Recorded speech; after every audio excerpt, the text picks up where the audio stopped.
senang berjumpa dengan Anda sekalian. Saya eh, merasa sangat senang sekali bahkan selama minggu ini. Kami telah mencari sebuah lokasi sekolah di berbagai tempat selama kurang lebih selama 2 tahun terakhir ini. Dan syukurlah akhirnya kami telah menemukan lokasinya. Ya.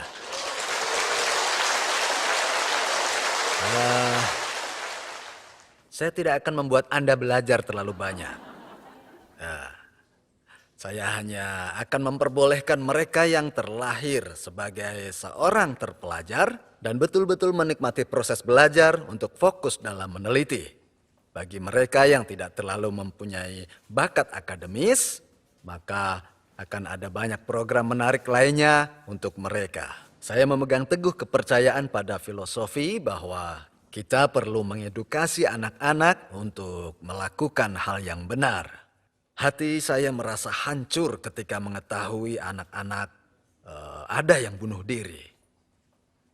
Ketika anak-anak muda tidak mampu menanggung hidup mereka sendiri, bagaimana mungkin kita berharap mereka peduli pada komunitas mereka, apalagi pada negara mereka. Bahkan untuk hidup mereka saja mereka tidak semangat. Anak-anak kita sangat lemah untuk menopang hidup mereka sendiri. Dan mereka bisa terbiasa dengan kompetisi. Realitanya orang-orang kooperatif lebih mungkin untuk dipekerjakan dibandingkan mereka yang kompetitif. Akhir-akhir ini saya banyak memikirkan tentang mengapa kita memiliki banyak sekali masalah seperti ini pada masyarakat kita. Bahkan saya sempat bertanya dalam hati, apa kesalahan kita? Saya yakin itu karena orang-orang kurang berbaik hati. Kalau kita mengajari anak-anak jadi baik, kita tidak akan menyaksikan skandal sosial yang buruk. Beberapa orang yang berpikiran sama dengan saya, bersama-sama menyatukan pikiran mengenai edukasi dan sedang bekerja membangun sekolah khusus untuk tujuan yang mulia ini. Kami ingin terus membangun sekolah seperti ini dan membuat anak-anak menjadi penerang kemanapun dan dimanapun mereka pergi nanti. Kami akan edukasi anak-anak supaya baik hati agar mereka juga mewariskan kebaikan pada generasi berikutnya. Adalah mimpi sederhana saya bahwa semua orang akan tersadarkan menjadi baik. Bukanlah hanya sesuatu yang sangat penting, tapi itu satu-satunya cara menjalani hidup ini. Ya, benar. Kadang saya mendengar orang berkata, Anda tidak akan sukses dalam bisnis dan menjadi orang baik. Orang baik tidak akan berhasil. Dan saya melihat orang-orang menganggukkan kepala mereka dan itu tanda setuju pada ucapannya. Izinkan, di sini saya mengatakan yang sebenarnya kepada Anda semua bahwa kita adalah masyarakat di mana orang baik dapat sukses juga. Percayalah. Tapi orang-orang tidak menyadari hal ini. Mereka tidak percaya. Mereka yang cepat mengambil keputusan gegabah tidak akan betul-betul sukses. Pada akhirnya mereka gagal. Nah, hadirin, moto dari perusahaan kami adalah kejujuran dan kebaikan adalah kebijakan terbaik. Untuk selalu jujur dan berbuat baik adalah strategi yang paling baik. Seperti kata pepatah yang berbunyi, pikirkanlah tentang kebenaran saat memandang keuntungan. Anda betul-betul harus mengetahui apabila potensi keuntungan Anda benar. Bagaimana dengan keuntungan Anda yang tidak benar? Anda tidak boleh mengambil keuntungan yang tidak benar, tentunya tidak boleh. Baik hati sebagai tambahannya. Menjadi orang baik adalah untuk mempedulikan orang lain. Anda harus memperhatikan orang lain. Itu bisa membuat orang mulia. Itulah bagaimana Anda menjadi orang yang betul-betul terhormat. Menjadi orang yang besar. Orang yang hanya memikirkan diri mereka sendiri ya, dan hanya punya sedikit kepedulian pada orang, pada akhirnya tidak akan sukses. Seringkali kita bertemu dengan orang yang tidak punya kerendahan hati. Dan moto kami yang keempat adalah melayani dengan kerendahan hati. Segala kesuksesan akan lengkap jika diikuti dengan kerendahan hati. Kesuksesan tidak akan bertahan jika tidak punya kerendahan hati. Maka jadilah pebisnis dengan moral yang lengkap, yaitu kerendahan hati. Sesuai dengan kebaikan dalam kejujuran, dan kebaikan adalah kebijakan terbaik. Saya ulangi sekali lagi bahwa mempedulikan orang adalah hal yang perlu dilakukan. Saya sangat ingin Anda semua untuk bisa mewujudkan semangat, kejujuran, dan kebaikan di tahun ini. Tahukah Anda bahwa Atomy akan ditampilkan secara besar-besaran pada salah satu media publikasi pemasaran jaringan di Tiongkok. Saya sangat senang dan terkejut setelah membacanya, terjemahan dari artikel yang ditulis secara mengesankan ini.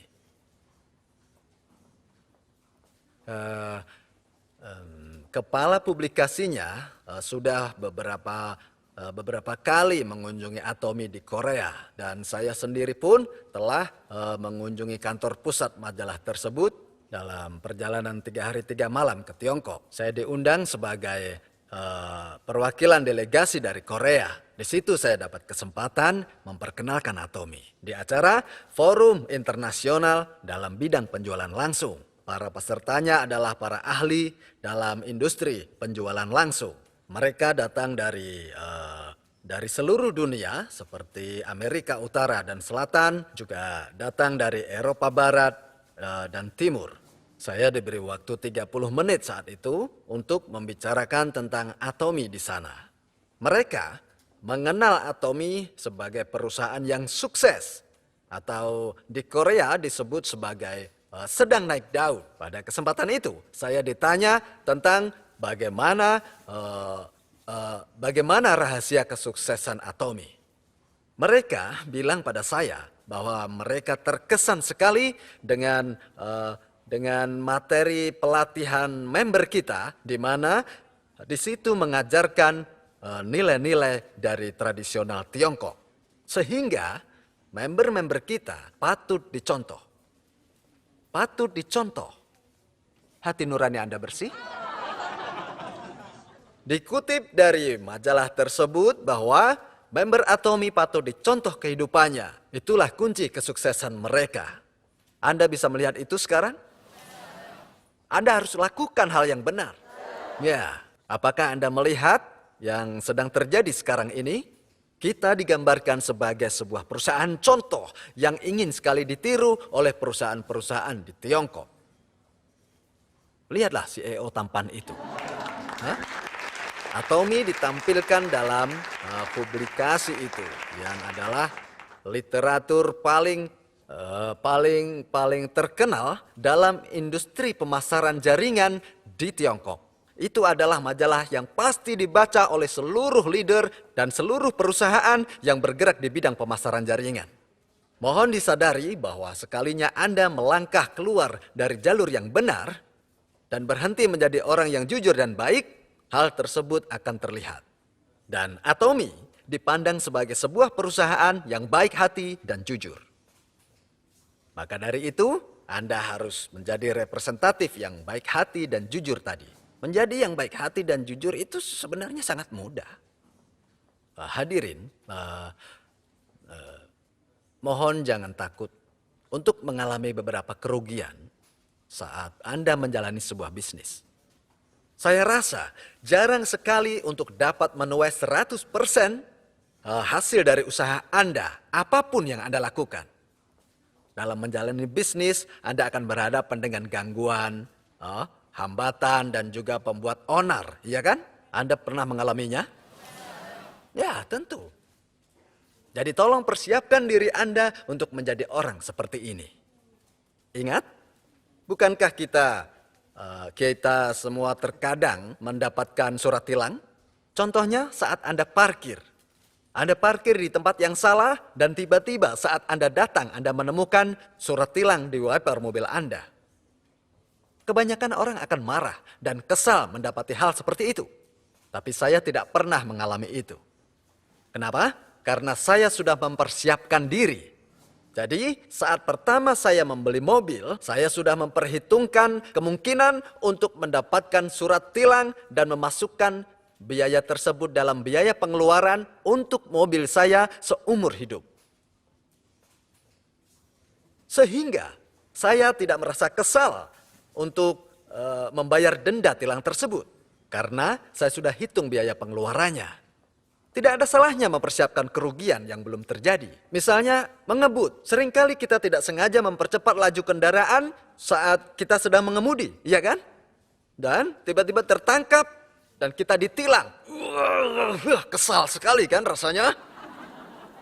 Apa yang mesti diributkan? Jika Anda sudah mempersiapkan diri untuk kemungkinan-kemungkinan ditilang seperti itu, pasti Anda tidak akan merasa kesal. Anda tidak akan sekesal itu. Justru sebaliknya. Wah, tahun ini aku belum mendapat surat tilang satupun. Beruntung sekali. Hal yang serupa berlaku dalam bekerja. Anda pasti akan bertemu dengan pembuat onar dan juga pengacau. Anda akan berhadapan dengan berbagai macam orang yang menjengkelkan Anda. Pasti itu. Tapi kebanyakan orang berpikir bahwa tidak harus berhadapan dengan hal-hal konyol itu. Sehingga saat terjadi situasi seperti itu, mereka tidak bisa menahan amarah mereka. Anda harus punya pola pikir seperti ini. Kompensasi Anda adalah hadiah sikap Anda dalam pernah mengalami, melihat, dan mengatasi hal tersebut. Atau kompensasi Anda adalah sebagai hadiah telah menghadapi hal konyol. Kebanyakan orang pernah mengalami dan melihat, namun tidak berhasil mengatasi hal tersebut. Anda harus terjun langsung mengatasinya. Dunia ini penuh dengan orang yang tidak masuk akal. Anda harus berpikir, wah, saya sudah melakukan hal yang benar. Organisasi saya sudah cukup besar, sehingga bisa menampung orang-orang yang mampu mengatasi hal tersebut. Ada cara untuk menghindar dari orang yang tidak masuk akal tersebut. Jangan biarkan downline Anda berkembang. Organisasi jangan berkembang. Sehingga Anda tidak berhadapan dengan orang-orang konyol itu. Karena saat organisasi besar, berbagai orang akan datang pada Anda, termasuk beberapa orang yang tidak masuk akal tadi. Jika Anda sudah mampu menjaga tingkat kesabaran Anda akan dihadiahi dengan kompensasi atau hadiah karena Anda mampu mengatasi hal konyol. Dan saya doakan Anda semua bisa mendapat banyak hadiah. Saya akhiri sampai di sini. Terima kasih.